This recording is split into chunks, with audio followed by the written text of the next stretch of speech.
Read for you by Chiquito Crasto. The Severed Hand by William Hauff. I was born in Constantinople. My father was a dragoman at the port, and besides carried on a fairly lucrative business in sweet-scented perfumes and silk goods. He gave me a good education. He partly instructed me himself, and also had me instructed by one of our priests. He at first intended me to succeed him in business one day, but as I showed greater aptitude than he had expected, he destined me, on the advice of his friends, to be a doctor. For if a doctor has learned a little more than the ordinary charlatan, he can make his fortune in Constantinople. Many Franks frequented our house, and one of them persuaded my father to allow me to travel to his native land, to the city of Paris, where such things could be best acquired and free of charge. He wished, however, to take me with himself gratuitously on his journey home. My father, who had also travelled in his youth, agreed, and the Frank told me to hold myself in readiness 3 months hence. I was beside myself with joy at the idea of seeing foreign countries, and eagerly awaited the moment when we should embark. The Frank had at last concluded his business, and prepared himself for the journey. On the evening before our departure, my father led me into his little bedroom. There I saw splendid dresses and arms lying on the table. My looks were however chiefly attracted to an immense heap of gold, for I had never before seen so much collected together. My father embraced me and said, "Behold, my son, I have procured for thee clothes for the journey. These weapons are thine. They are the same which thy grandfather hung around me when I went abroad. I know that thou canst use them aright, but only make use of them when thou art attacked.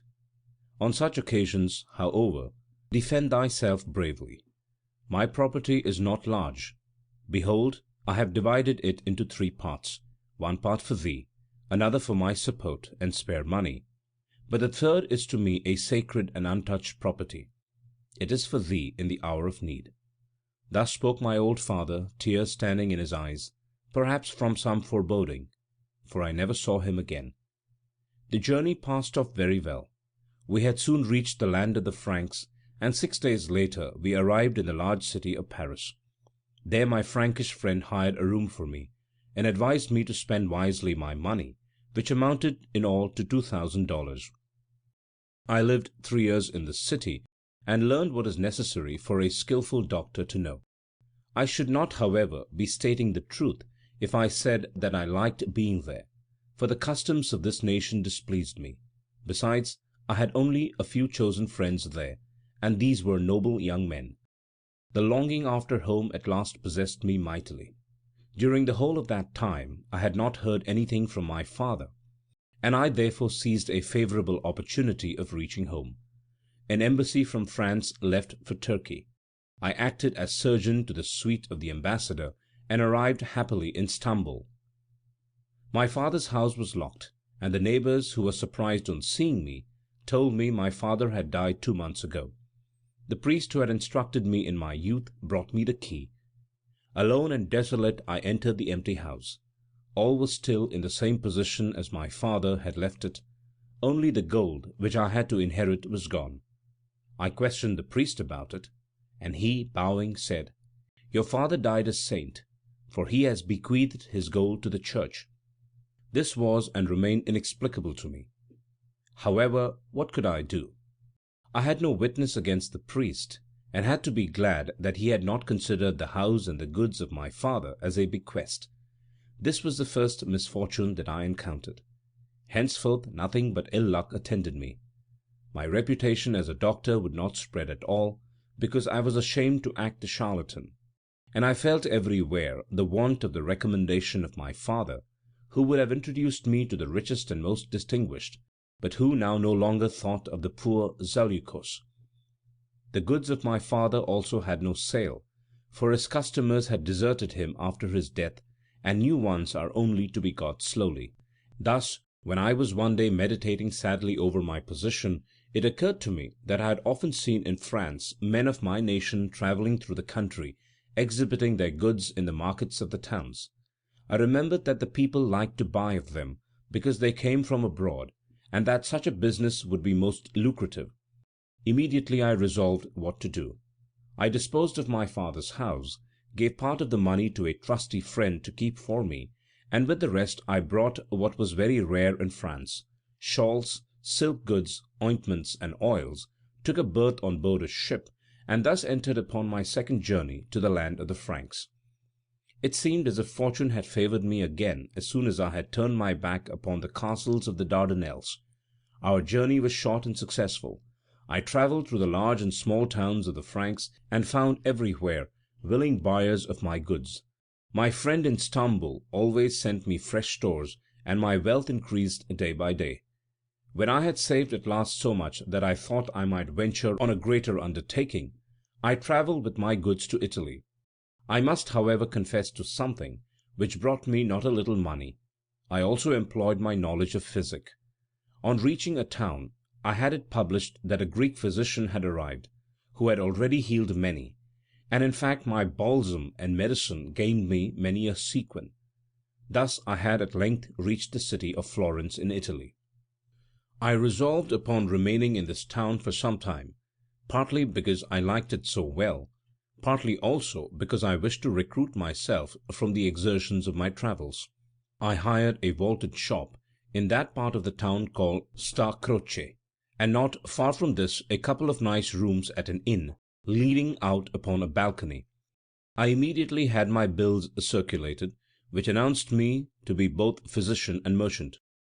Scarcely had I opened my shop when I was besieged by buyers, and in spite of my high prices I sold more than any one else, because I was obliging and friendly towards my customers. Thus I had already lived 4 days happily in Florence, when one evening, as I was about to close my vaulted room, and on examining once more the contents of my ointment boxes, as I was in the habit of doing, I found in one of the small boxes a piece of paper which I did not remember to have put into it. I unfolded the paper, and found in it an invitation to be on the bridge which is called Ponto Vecchio that night exactly at midnight. I was thinking for a long time as to who it might be who had invited me there, and not knowing a single soul in Florence, I thought perhaps I should be secretly conducted to a patient, a thing which had already often occurred. I therefore determined to proceed thither, but took care to gird on the sword which my father had once presented to me. When it was close upon midnight, I set out on my journey, and soon reached the Ponte Vecchio. I found the bridge deserted, and determined to await the appearance of him who called me. It was a cold night. The moon shone brightly, and I looked down upon the waves of the Arno, which sparkled far away in the moonlight. It was now striking 12 o'clock from all the churches of the city, when I looked up, and saw a tall man standing before me, completely covered in a scarlet cloak, one end of which hid his face. At first I was frightened, because he had made his appearance so suddenly, but was however myself again shortly afterwards, and said, "If it is you who have ordered me here, say what you want." The man dressed in scarlet turned round and said in an undertone, "Follow." At this, however, I felt a little timid to go alone with this stranger. I stood still and said, "Not so, sir. Kindly first tell me where. You might also let me see your countenance a little, in order to convince me that you wish me no harm." The Red One, however, did not seem to pay any attention to this. "If thou art unwilling, Zaleukos, remain," he replied, and continued his way. I grew angry.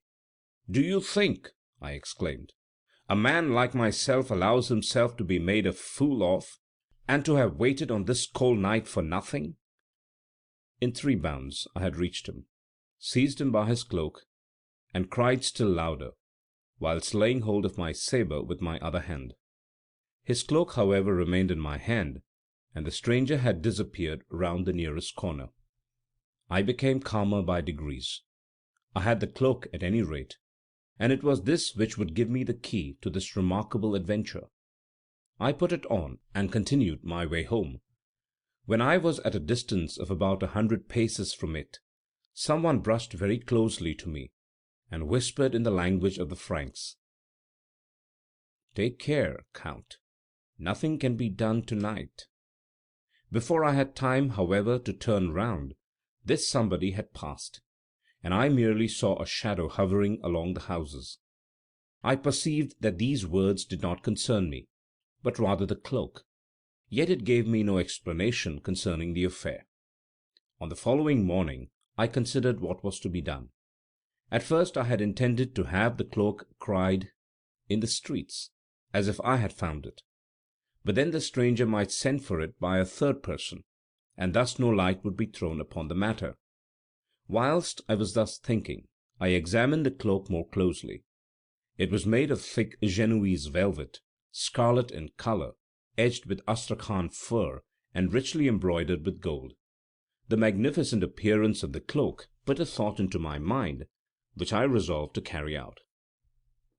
I carried it into my shop and exposed it for sale, but placed such a high price upon it that I was sure nobody would buy it. My object in this was to scrutinize everybody sharply who might ask for the fur cloak, for the figure of the stranger, which I had seen but superficially, though with some certainty, after the loss of the cloak, I should recognize amongst 1,000. There were many would-be purchasers for the cloak, the extraordinary beauty of which attracted everybody, but none resembled the stranger in the slightest degree, and nobody was willing to pay such a high price as 200 sequins for it. What astonished me was that on asking somebody or other if there was not such a cloak in Florence, they all answered no, and assured me they had never seen so precious and tasteful a piece of work. Evening was drawing near, when at last a young man appeared, who had already been to my place, and who had also offered me a great deal for the cloak. He threw a purse with sequins upon the table, and exclaimed, "Of a truth, Zaleukos, I must have thy cloak, should I turn into a beggar over it." He immediately began to count his pieces of gold. I was in a dangerous position. I had only exposed the cloak in order merely to attract the attention of my stranger, and now a young fool came to pay an immense price for it. However, what could I do? I yielded, for on the other hand I was delighted at the idea of being so handsomely recompensed for my nocturnal adventure. The young man put the cloak around him and went away, but on reaching the threshold he returned, whilst unfastening a piece of paper which had been tied to the cloak, and throwing it towards me, he exclaimed, "Here, Zaleukos, hangs something which I dare say does not belong to the cloak." I picked up the piece of paper carelessly, but behold, on it these words were written: "Bring the cloak at the appointed hour to-night to the Ponte Vecchio. 400 sequins are thine." I stood thunderstruck. Thus I had lost my fortune and completely missed my aim. Yet I did not think long. I picked up the 200 sequins, jumped after the one who had bought the cloak, and said, "Dear friend, take back your sequins, and give me the cloak. I cannot possibly part with it." He first regarded the matter as a joke, but when he saw that I was in earnest, he became angry at my demand, called me a fool, and finally it came to blows. However, I was fortunate enough to wrench the cloak from him in the scuffle, and was about to run away with it, when the young man called the police to his assistance, and we both appeared before the judge. The latter was much surprised at the accusation, and adjudicated the cloak in favour of my adversary. I offered the young man 20, 50, 80, even 100 sequins in addition to his 200, if he would part with the cloak. What my entreaties could not do, my gold did. He accepted it. I, however, went away with the cloak triumphantly, and had to appear to the whole town of Florence as a madman. I did not care, however, about the opinion of the people. I knew better than they that I had profited after all by the bargain. Impatiently I awaited the night. At the same hour as before, I went with the cloak under my arm towards the Ponte Vecchio. With the last stroke of 12 the figure appeared out of the darkness and came towards me. It was unmistakably the man whom I had seen yesterday. "Hast thou the cloak?" he asked me. "Yes, sir," I replied, "but it cost me 100 sequins ready money." "I know it," replied the other. "Look here. Here are 400. He went with me towards the wide balustrade of the bridge, and counted out the money. There were 400, They sparkled magnificently in the moonlight. Their glitter rejoiced my heart. Alas, I did not anticipate that this would be its last joy. I put the money into my pocket, and was desirous of thoroughly looking at my kind and unknown stranger, but he wore a mask, through which dark eyes stared at me frightfully. "I thank you, sir, for your kindness," I said to him. "What else do you require of me? I tell you beforehand it must be an honourable transaction." "There is no occasion for alarm," he replied, whilst winding the cloak around his shoulders. "I require your assistance as surgeon, not for one alive, but dead." "What do you mean?" I exclaimed, full of surprise. "I arrived with my sister from abroad," he said, and beckoned me at the same time to follow him. "I lived here with her at the house of a friend. My sister died yesterday, suddenly, of a disease, and my relatives wish to bury her tomorrow. According to an old custom of our family, all are to be buried in the tomb of our ancestors. Many, notwithstanding, who died in foreign countries, are buried there and embalmed. I do not grudge my relatives her body, but for my father I want at least the head of his daughter, in order that he may see her once more. This custom of severing the heads of beloved relatives appeared to me somewhat awful, yet I did not dare to object to it lest I should offend the stranger. I told him that I was acquainted with the embalming of the dead, and begged him to conduct me to the deceased. Yet I could not help asking him why all this must be done so mysteriously and at night. He answered me that his relatives, who considered his intention horrible, objected to it by daylight. If only the head were shivered, then they could say no more about it. Although he might have brought me the head, yet a natural feeling had prevented him from severing it himself. In the meantime we had reached a large, splendid house. My companion pointed it out to me at the end of our nocturnal walk. We passed the principal entrance of the house, entered a little door, which the stranger carefully locked behind him, and now ascended, in the dark, a narrow spiral staircase. It led towards a dimly lighted passage, out of which we entered a room lighted by a lamp fastened to the ceiling. In the room was a bed, on which the corpse lay. The stranger turned aside his face, evidently endeavouring to hide his tears. He pointed towards the bed, telling me to do my business well and quickly, and left the room. I took my instruments, which I as surgeon always carried about with me, and approached the bed. Only the head of the corpse was visible, and it was so beautiful that I experienced involuntarily the deepest sympathy. Dark hair hung down in long plaits, the features were pale, the eyes closed. At first I made an incision into the skin, after the manner of surgeons when amputating a limb. Then I took my sharpest knife, and with one stroke cut the throat. But oh, horror! The dead opened her eyes, but immediately closed them again, and with a deep sigh she now seemed to breathe her last.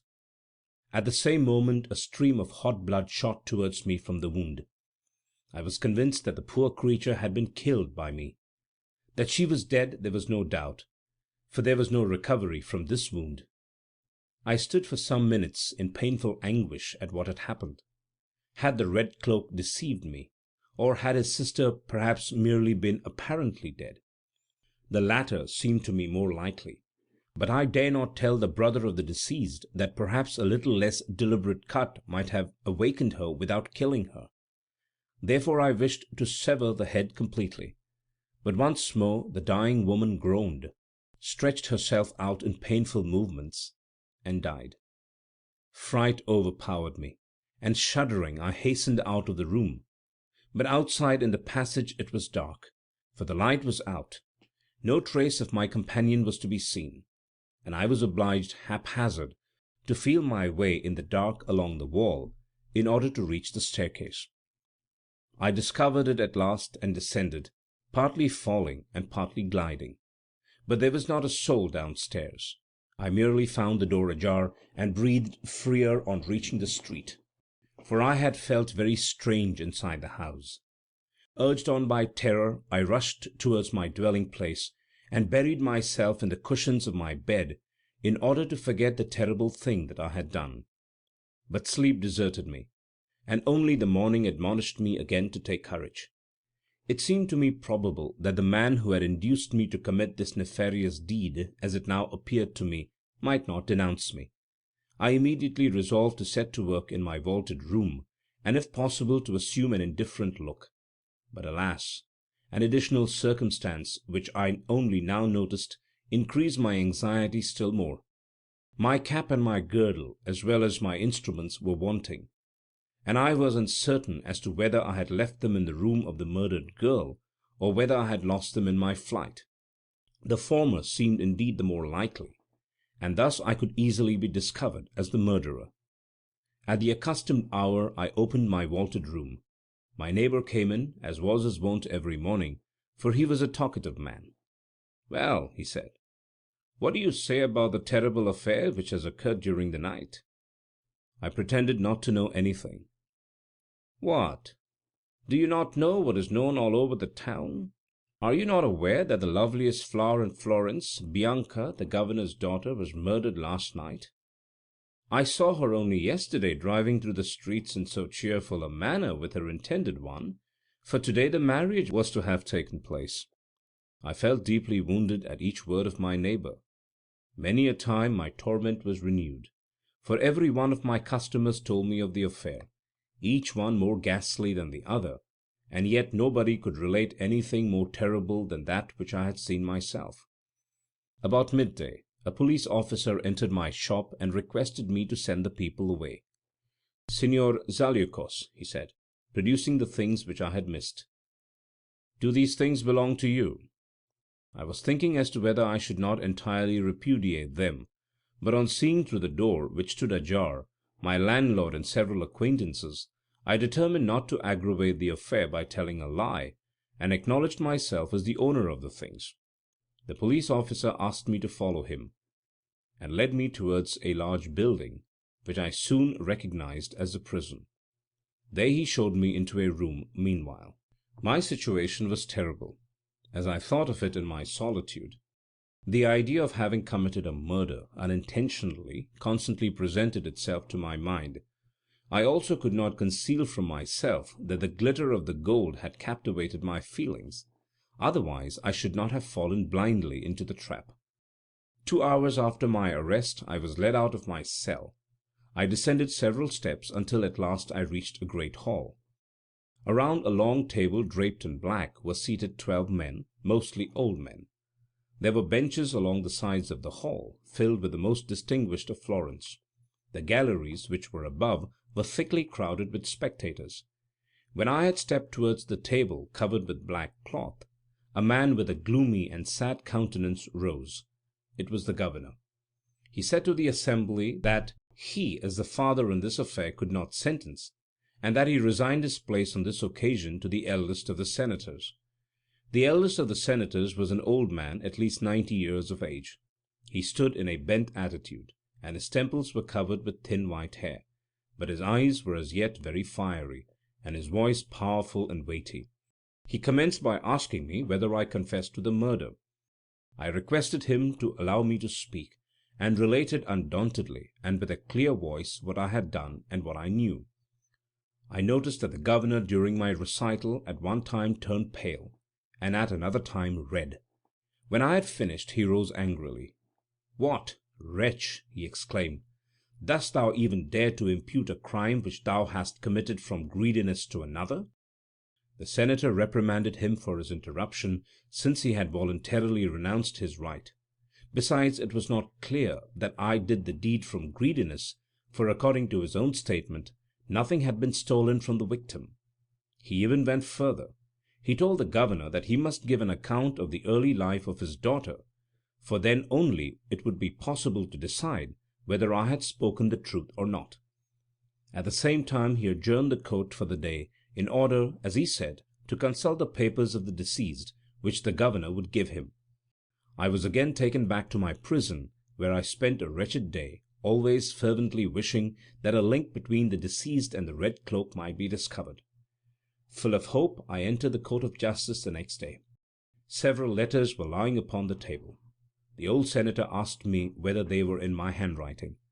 I looked at them and noticed that they must have been written by the same hand as the other two papers which I had received. I communicated this to the senators, but no attention was paid to it, and they told me that I might have written both, for the signature of the letters was undoubtedly a Z, the first letter of my name.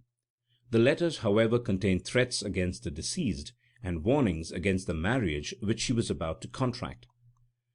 The governor seemed to have given extraordinary information concerning me, for I was treated with more suspicion and rigour on this day. I referred, to justify myself, to my papers which must be in my room, but was told that they had been looked for without success. Thus at the conclusion of this sitting all hope vanished, and on being brought into the court the third day, judgment was pronounced on me. I was convicted of wilful murder and condemned to death. Things had come to such a pass. Deserted by all that was precious to me upon earth, far away from home, I was to die innocently in the bloom of my life. On the evening of this terrible day which had decided my fate, I was sitting in my lonely cell. My hopes were gone, my thoughts steadfastly fixed upon death, when the door of my prison opened, and in came a man who for a long time looked at me silently. "It is thus I find you again, Zaleukos," he said. I had not recognized him by the dim light of my lamp, but the sound of his voice roused in me old remembrances. It was Valetti, one of those few friends whose acquaintance I made in the city of Paris when I was studying there. He said that he had come to Florence accidentally, where his father, who was a distinguished man, lived. He had heard about my affair and had come to see me once more, and to hear from his own lips how I could have committed such a crime. I related to him the whole affair. He seemed much surprised at it, and adjured me, as my only friend, to tell him all, in order not to leave the world with a lie behind me. I confirmed my assertions with an oath that I had spoken the truth, and that I was not guilty of anything except the glitter of the gold had dazzled me, and that I had not perceived the improbability of the story of the stranger. "Did you not know Bianca?" he asked me. I assured him that I had never seen her.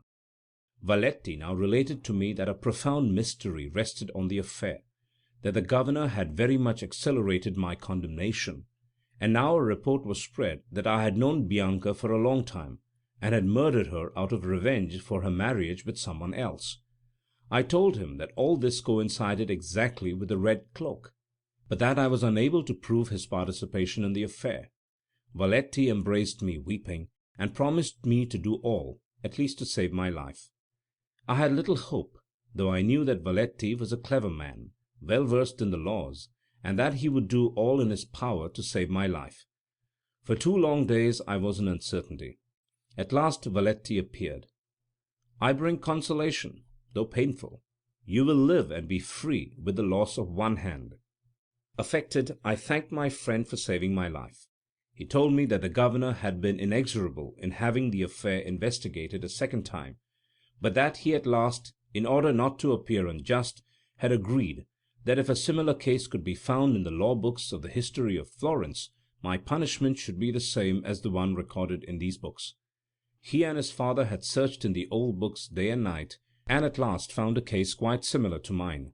The sentence was, that his left hand be cut off, his property confiscated, and he himself banished for ever. This was my punishment also, and he asked me to prepare for the painful hour which awaited me. I will not describe to you that terrible hour, where I laid my hand upon the block in the public market-place, and my own blood shot over me in broad streams.